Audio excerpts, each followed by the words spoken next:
વિચારો, એક એવી દવા જે એક ક્ષણે કોઈનું જીવ બચાવી લે અને બીજી જ ક્ષણે એ જ જીવ માટે ખતરો બની જાય. હા, આજે આપણે એવી જ એક દવાની વાત કરવાના છીએ, એક શક્તિશાળી પણ જોખમી દવા જેનું નામ છે લિડોકેન. તો ચાલો આજના આ વિશ્લેષણમાં આપણે શું શું જોવાના છીએ એના પર એક નજર નાખી લઈએ. સૌથી પહેલાં તો આપણે સમજીશું કે આને બેધારી તલવાર કેમ કહેવાય છે. પછી એ કેવી રીતે કામ કરે છે એની પાછળનું વિજ્ઞાન જોઈશું. ક્યારે એનો ઉપયોગ અનિવાર્ય બની જાય છે, એનો ડોઝ કેવી રીતે અને કેટલો ચોક્કસ હોવો જોઈએ, અને હા, સૌથી અગત્યનું એના જોખમો શું છે અને એમાંથી કઈ રીતે બચી શકાય. અને છેલ્લે ક્રિટિકલ કેર માટેની કેટલીક ખાસ વાતો. ચાલો એક દ્રશ્યની કલ્પના કરીએ. એક ઇમરજન્સી રૂમ, ચારે બાજુ તણાવનો માહોલ છે. એક દર્દીનું હૃદય વેન્ટ્રિક્યુલર ફાઇબ્રિલેશનને કારણે એકદમ અસ્તવ્યસ્ત રીતે ધબકી રહ્યું છે. આ એક જીવલેણ સ્થિતિ છે અને આવી સ્થિતિમાં જે પહેલી દવા વપરાય, એમિયોડેરોન, એ જ ઉપલબ્ધ નથી. હવે શું આવી ગંભીર પરિસ્થિતિમાં બીજો કયો વિકલ્પ છે? બસ અહીં જ લિડોકેન મેદાનમાં ઉતરે છે, એક બીજા વિકલ્પ તરીકે, એક હીરો તરીકે. પણ આ જ વાત એને એક બેધારી તલવાર બનાવે છે. એક એવી શક્તિ જે જીવ બચાવી પણ શકે છે, પણ એને વાપરવા માટે ખૂબ જ સાવચેતીની જરૂર પડે છે. સારું, તો સવાલ એ થાય છે કે આ લિડોકેન આખરે કામ કઈ રીતે કરે છે? એનું જાદુ શું છે? ચાલો એને આ રીતે સમજીએ. એ જાણે હૃદયનો એક બહુ જ કડક ગેટકીપર છે. જ્યારે હૃદયમાં વિદ્યુત આવેગોનું તોફાન મચે, એટલે કે એરિધમિયા થાય, ત્યારે આ ગેટકીપર આવીને બધું શાંત પાડે છે. જો આપણે થોડી ટેકનિકલ ભાષામાં વાત કરીએ તો લિડોકેન એક ક્લાસ 1B એન્ટી એરિધમિક દવા છે. હવે આનો સીધો સાદો મતલબ એ છે કે તે હૃદયના કોષોમાં સોડિયમના પ્રવાહને કાબૂમાં રાખે છે. આ સોડિયમ એટલે શું? એ એક નાનકડો વિદ્યુત સ્પાર્ક છે જે હૃદયને ધબકવા માટે પ્રેરણા આપે છે. લિડોકેન બસ એ જ સ્પાર્કના ગેટ પર ઊભો રહી જાય છે. પણ લિડોકેનની સૌથી ખાસ વાત શું છે ખબર છે? એની હોશિયારી, એની પસંદગી કરવાની ક્ષમતા. જો જ્યારે હૃદયરોગના હુમલા પછી હૃદયની પેશીઓ નબળી પડે ત્યારે તેની સોડિયમ ચેનલો વધુ પડતી સક્રિય થઈ જાય છે. લિડોકેન બરાબર આ જ ખરાબ અને અતિસક્રિય ચેનલોને શોધીને શાંત પાડે છે, જ્યારે કે તંદુરસ્ત પેશીઓને એ ખાસ હેરાન નથી કરતું. આ જ તો એની ખરી કમાલ છે. તો ક્યારે કઈ પરિસ્થિતિઓમાં લિડોકેનનો ઉપયોગ કરવામાં આવે છે? આમ તેના મુખ્ય કામો હૃદય સાથે જોડાયેલા છે, પણ તમને જાણીને નવાઈ લાગશે કે એના બીજા પણ કેટલાક ઉપયોગો છે. એક તરફ એની સૌથી ગંભીર ભૂમિકા છે વેન્ટ્રિક્યુલર ટાકીકાર્ડિયા અને ફાઇબ્રિલેશન જેવી જીવલેણ પરિસ્થિતિઓમાં હૃદયની ગતિને કાબૂમાં લેવાની. આ તો જીવન મરણનો સવાલ છે. અને બીજી તરફ એક એવો ઉપયોગ છે જે કદાચ આપણે બધાએ ક્યારેક ને ક્યારેક અનુભવ્યો હશે. હા, એ જ સ્થાનિક એનેસ્થેટિક તરીકે, દાંતના ડોક્ટર પાસે કે કોઈ નાની સર્જરી વખતે શરીરનો કોઈ ભાગ શૂન્ય કરવા માટે.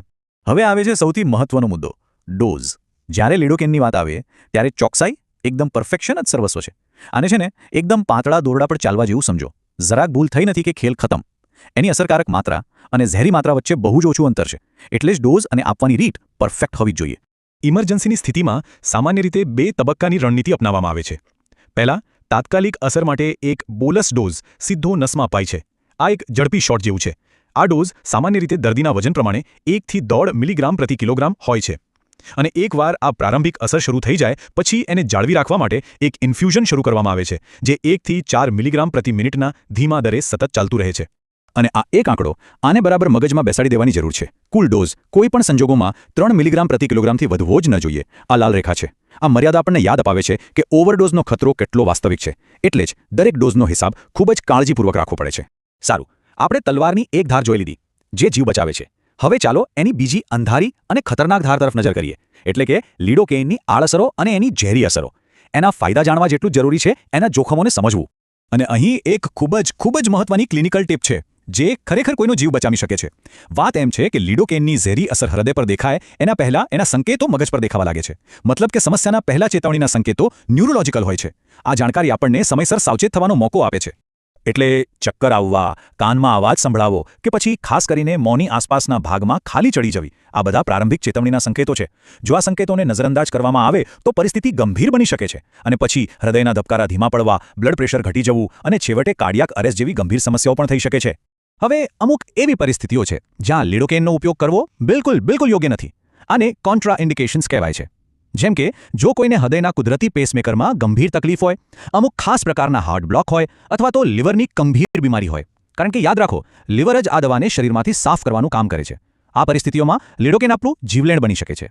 સારું, તો આટલી બધી ચર્ચા પછી ચાલો હવે એ મુખ્ય મુદ્દા ઉપર આવીએ જે ક્લિનિકલ પ્રેક્ટિસમાં લિડોકેનનો સુરક્ષિત ઉપયોગ કરવા માટે સૌથી જરૂરી છે. કઈ વાતોનું ખાસ ધ્યાન રાખવું જોઈએ? ચાલો ફટાફટ એને સમજી લઈએ. આ એક પ્રકારની સેફ્ટી ચેકલિસ્ટ છે. પહેલું અને સૌથી જરૂરી, સતત ECG મોનિટરિંગ. એના વગર તો ચાલે જ નહીં. બીજું, ઝેરી અસરના પ્રારંભિક સંકેતોને પકડવા માટે દર્દીની માનસિક સ્થિતિ પર સતત નજર રાખો. ત્રીજું, વૃદ્ધ દર્દીઓ, લિવરની સમસ્યાવાળા દર્દીઓ અથવા જેઓનું કાર્ડિયાક આઉટપુટ ઓછું હોય એમનામાં ડોઝ ઘટાડવો જ પડે. અને હા, એ પણ યાદ રાખવું જરૂરી છે કે આ સામાન્ય રીતે એમિયોડેરોન પછીનો બીજો વિકલ્પ છે, પહેલો નહીં. આ બધા મુદ્દાઓ ભેગા મળીને જ એના સુરક્ષિત ઉપયોગની ગેરંટી આપે છે. તો અંતે લિડોકેન એક ક્લાસિક ભરોસાપાત્ર દવા છે, પણ એની સાથે ભૂર માટે કોઈ જગ્યા નથી. આજના સમયમાં જ્યારે નવી અને કદાચ વધુ સુરક્ષિત દવાઓ આવી રહી છે ત્યારે એક મોટો સવાલ એ છે કે આપણે આ જૂની પણ શક્તિશાળી દવાનો ઉપયોગ સુરક્ષિત અને અસરકારક રીતે કરવાનું કેવી રીતે ચાલુ રાખી શકીએ. આ એક એવો વિચાર છે જેના પર સતત મંથન કરતા રહેવું જરૂરી છે. બસ આ જ વિચાર સાથે આજનું આ વિશ્લેષણ અહીં સમાપ્ત